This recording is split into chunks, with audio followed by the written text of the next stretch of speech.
Et donc, pour illustrer tout cela, on va... Oh, pratique, mais qu'est-ce que tu nous fais, là? Eh ben, je commence à leur parler Je de... respecte rien! Et le générique, bon sang! Non, non, non, non, on va recommencer ça en bonne et due forme.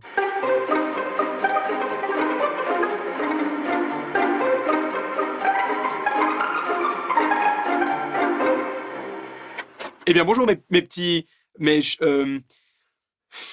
Pratique, tu m'as complètement cassé le feeling, là. Je sais plus quoi dire aux gens, maintenant.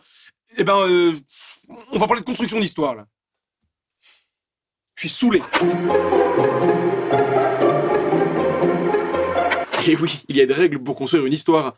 On ne peut pas commencer comme ça en plein milieu de l'action. Il faut d'abord présenter les personnages et leur univers. Ah, en fait, c'est pour ça qu'il fallait que j'attende le générique, parce que comme ça nous présente un petit peu avant qu'on fasse les tutos.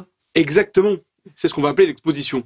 Durant cette étape, vous allez vous familiariser et vous attacher aux personnages, à l'univers. Comme ça, quand l'action commencera, vous serez en plein dedans.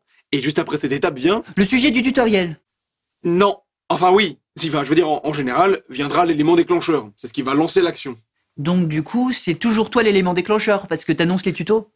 C'est triste, pourquoi moi je peux pas faire l'élément déclencheur? Ça a l'air cool.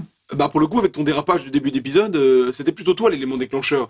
Moi, j'avais prévu de parler de post-synchronisation, un sujet qui intéresse tout le monde ici. Ah c'est vrai! Ah c'est cool. Et enfin bref.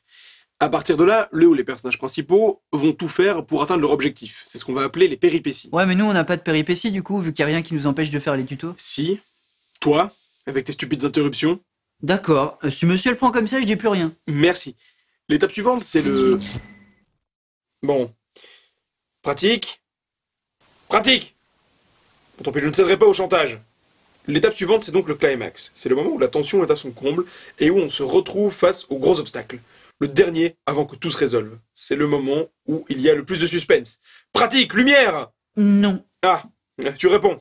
Patrick. Patrick, je m'excuse d'avoir dit que tes interruptions étaient stupides, mais je sais que t'es pas vraiment stupide et que tu fais ça pour illustrer ou me tendre des perches pour que je puisse expliquer certaines choses.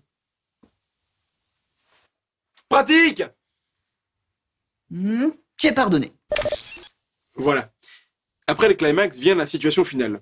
C'est tout simplement un état des lieux après que le récit se soit déroulé, et c'est une sorte de seconde exposition pour la fin, histoire de montrer ce qui est différent du début. Et concrètement avec nous, ça correspond à quoi? Eh bien, je suis ravi que tu me poses la question. Dans notre cas, nous pourrions assimiler cela à notre complicité retrouvée depuis que je me suis excusé. C'est beau ce que tu dis.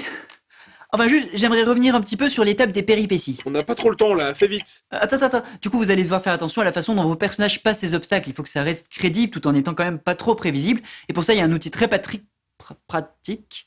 Pour ça, c'est le planter-récolter. Voilà, je peux conclure? Oui. Alors du coup, si je prends cette clé USB... Vite! Oh, ça va, ils vont nous laisser finir, ils vont pas nous couper en plein milieu de notre...